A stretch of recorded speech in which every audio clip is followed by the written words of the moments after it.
Hello, everybody, and welcome to this week's 30 Minutes program. I want to tell you how proud I am to have Jimmy Westbrook in our studio today to talk about Weakley County.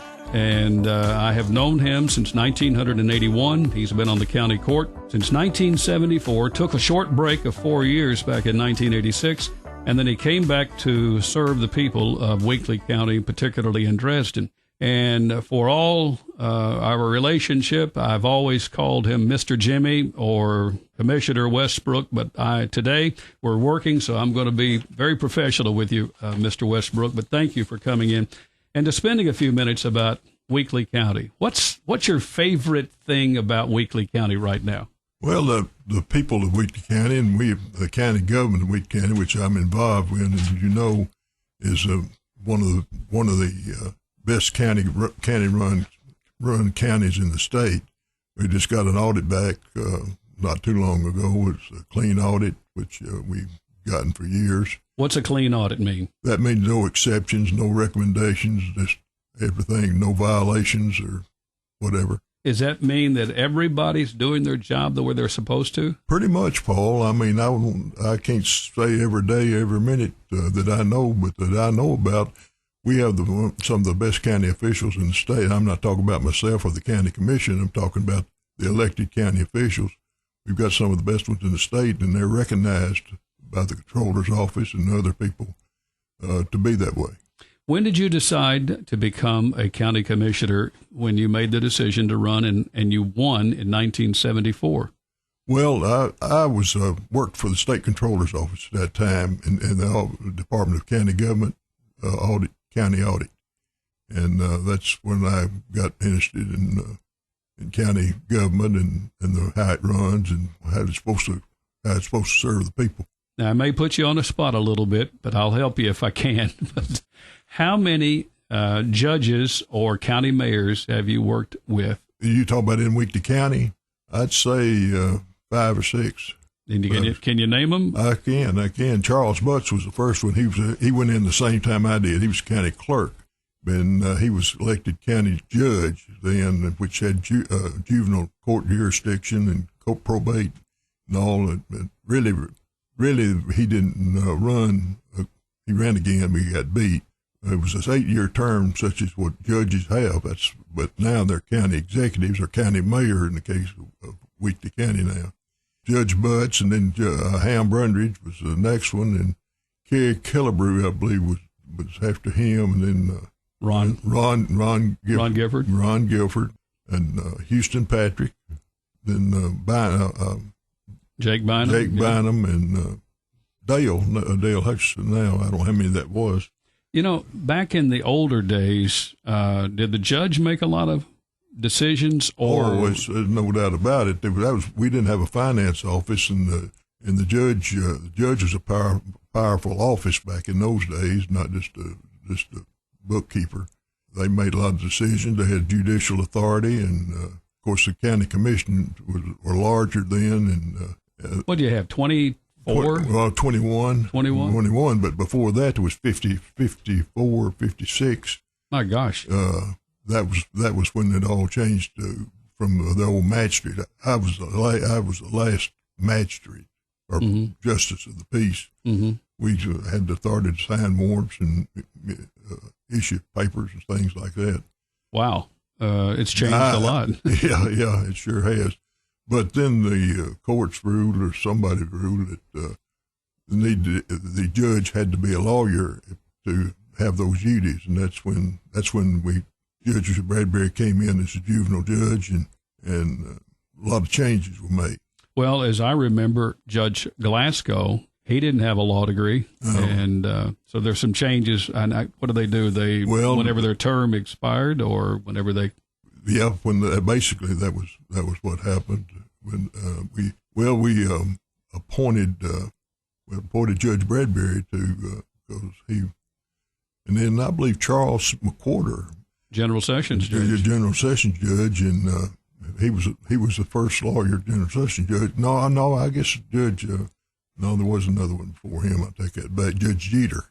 He and then Charles took his place. And then Judge Moore came in, and after I believe Mr. McWhorter was actually anointed by the governor at the time. That's right, so, appointed by the governor.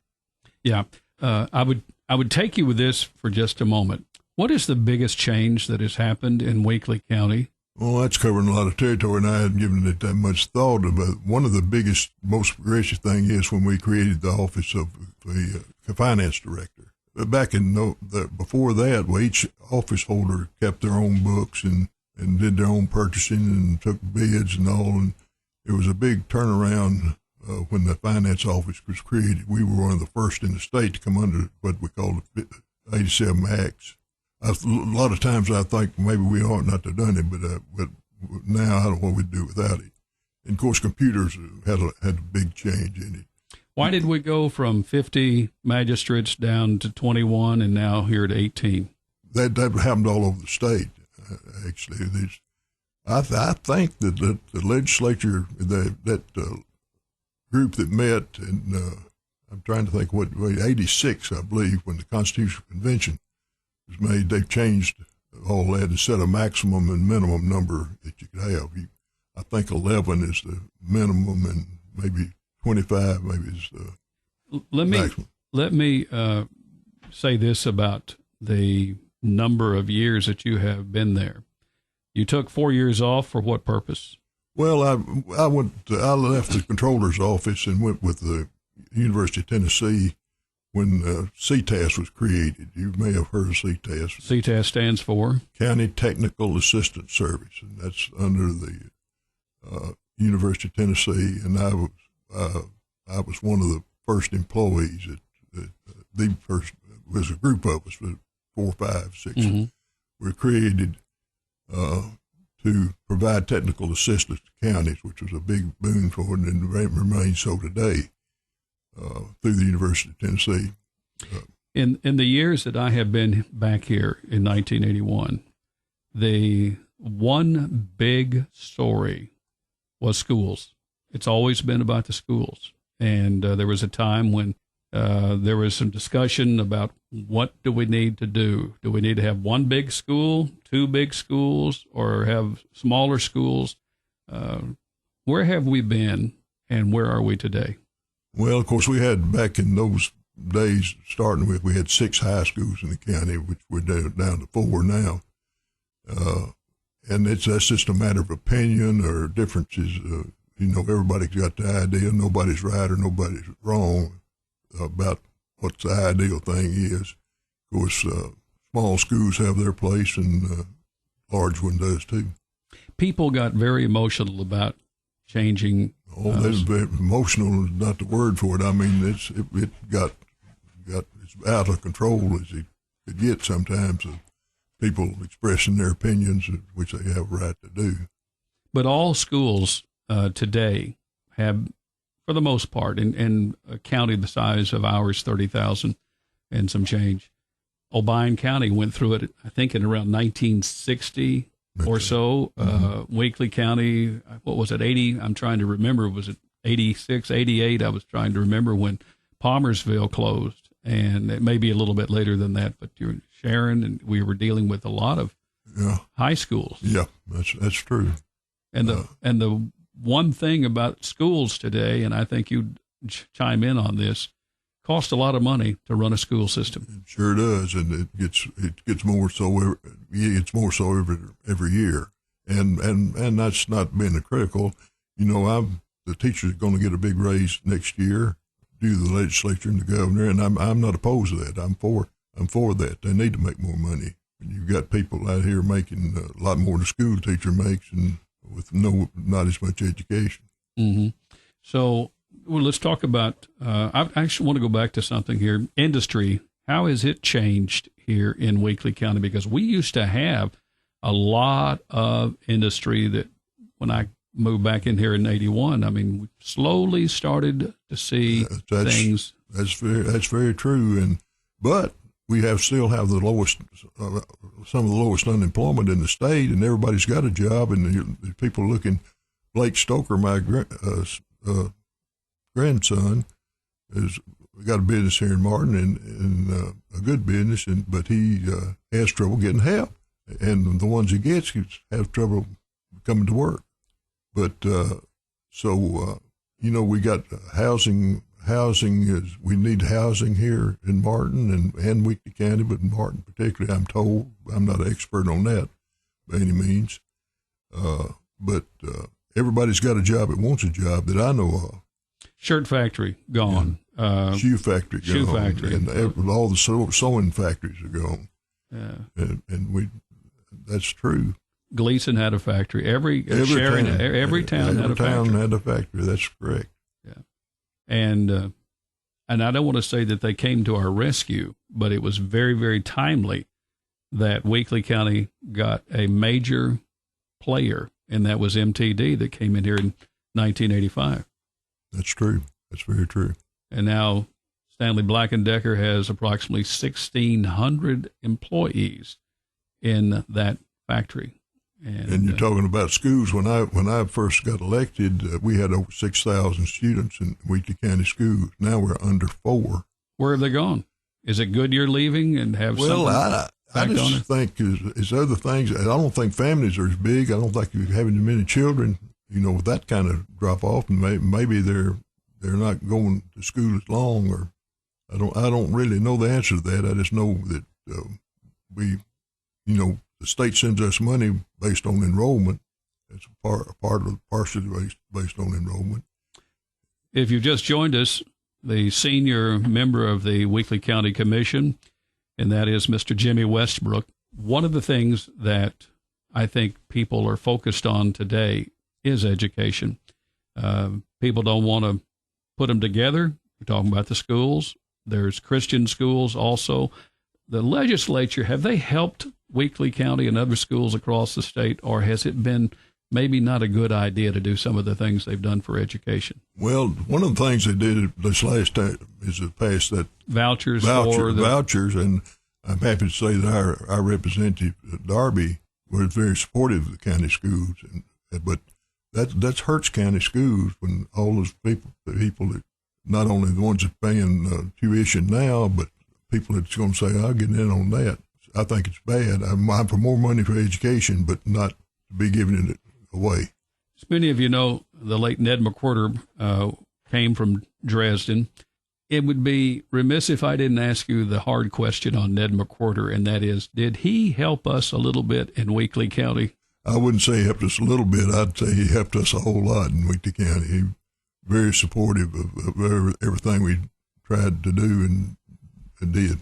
Ned McWhorter was the speaker. He was more powerful there, perhaps, than what he was for the 8 years of being the governor. Do you agree with that? I do agree with that. I certainly do. Ned was one of the first powerful speakers that, I knew, because I knew the speaker before Ned personally and knew all of them after.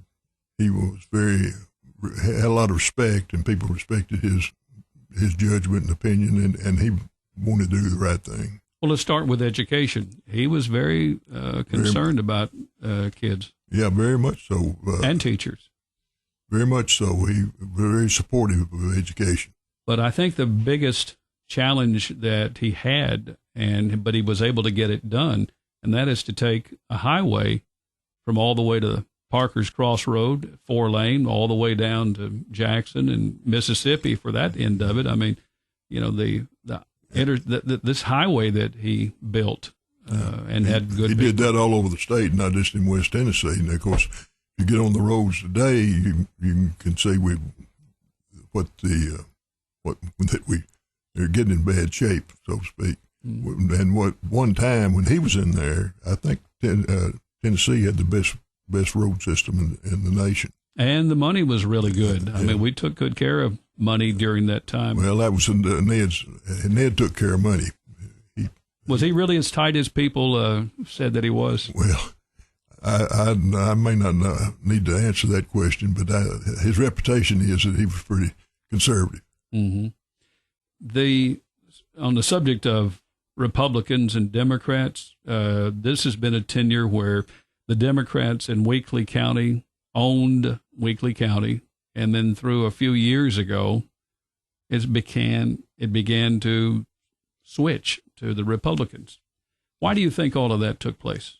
Well, I think nationwide that the people are more conservative, and they view the Republicans as being party conservative.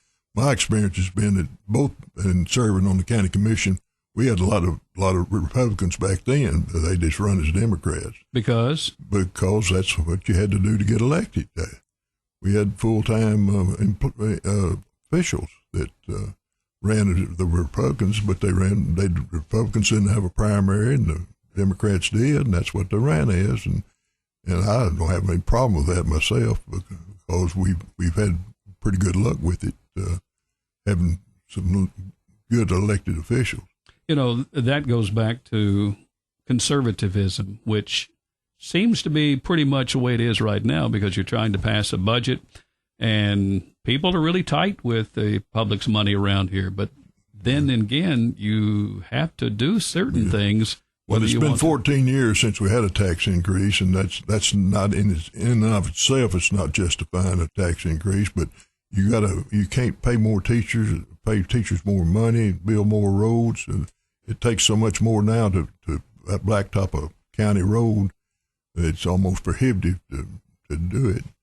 But we've been fortunate enough to have pretty good people in those jobs and concerned about it. And like I said, I worked with the statewide with county governments in my last few years, and we've got some good officials in this county that a lot of counties don't enjoy.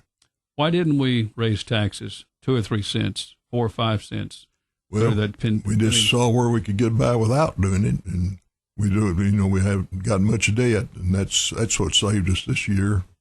Our debt service fund is in great shape. We paid off almost everything.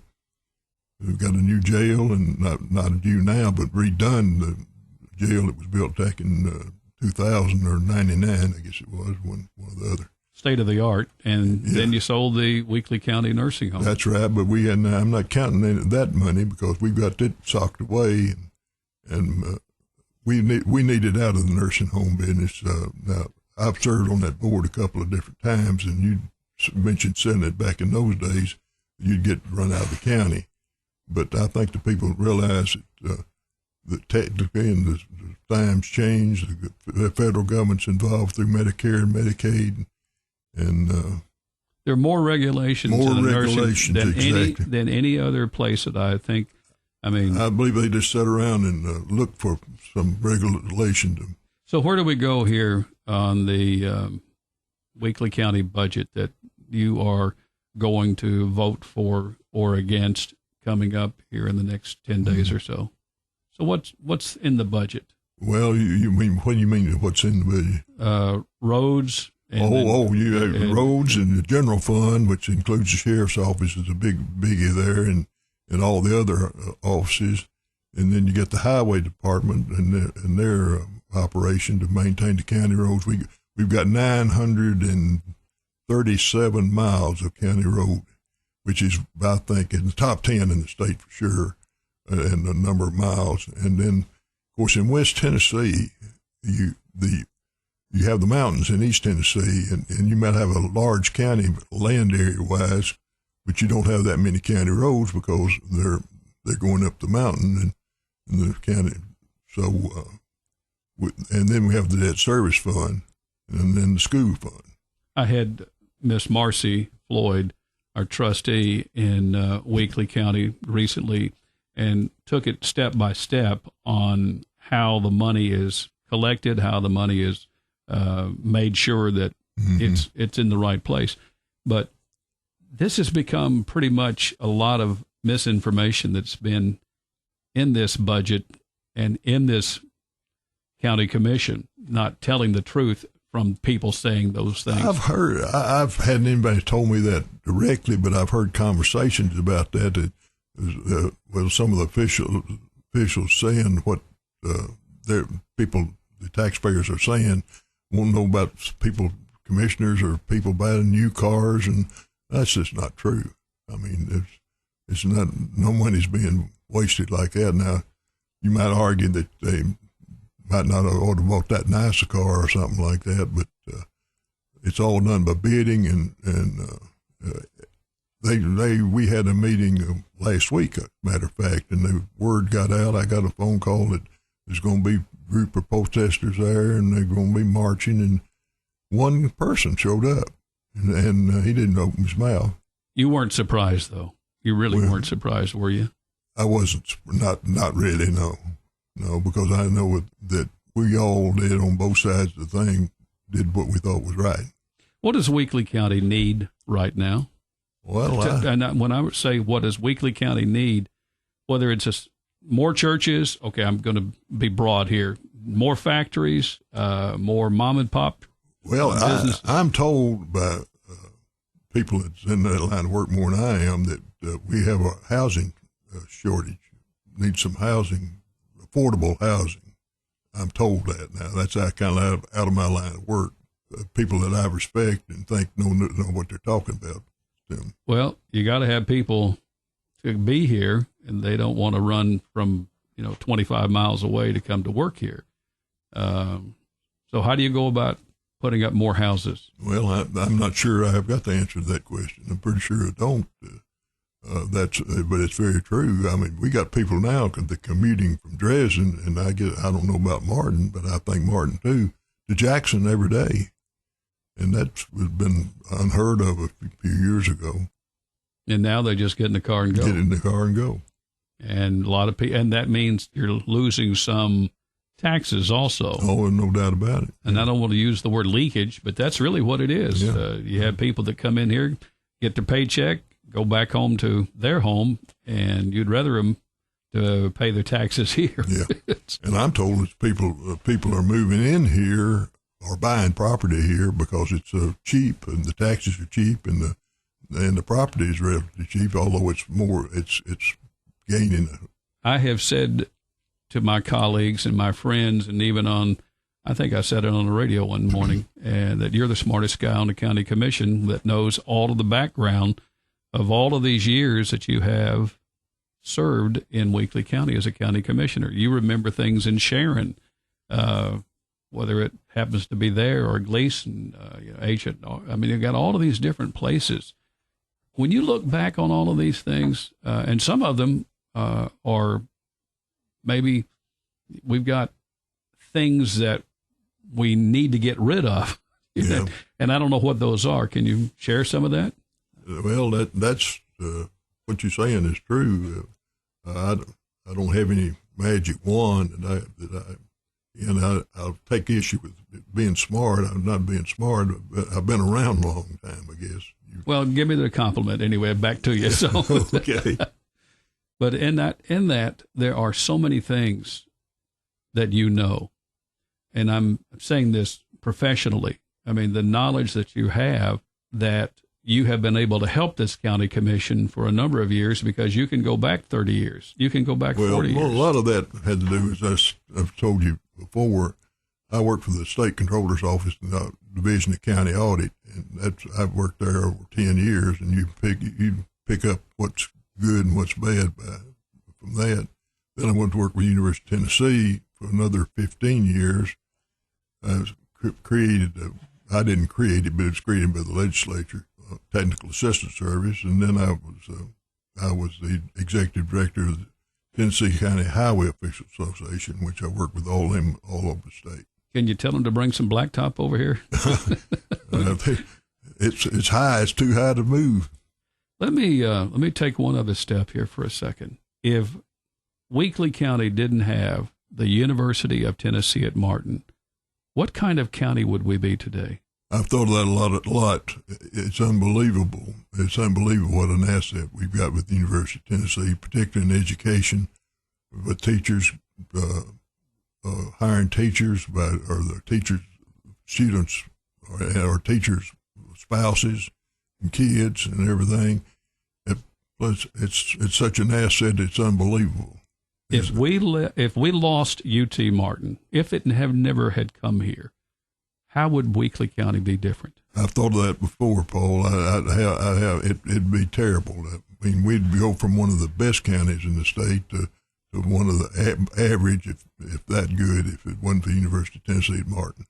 There's a lot of people employed there. Yeah, sure it is. It's just asset after asset, jobs and education and for your kids, and it's just an unbelievable asset.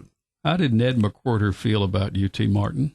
Oh, I think he was very supportive of UT Martin. Of course, he appointed his commissioner of education was Charles Smith, who was chancellor at UT Martin, and he was commissioner of education under Ned and did a great job. There are a lot of people that have, including the governor, Ed McWhorter. He's got his name on a rodeo arena. I mean, it's a beautiful facility. It's been used I think they're filled up 51 weeks a year, 50 or 51. There's something going on every weekend at UT Martin's Ag Pavilion. It is. It's people come to the university, and that's the only time they have any relationship with the university is through some with the Ag Pavilion. If somebody wanted to run for county commission, what do you need to tell them?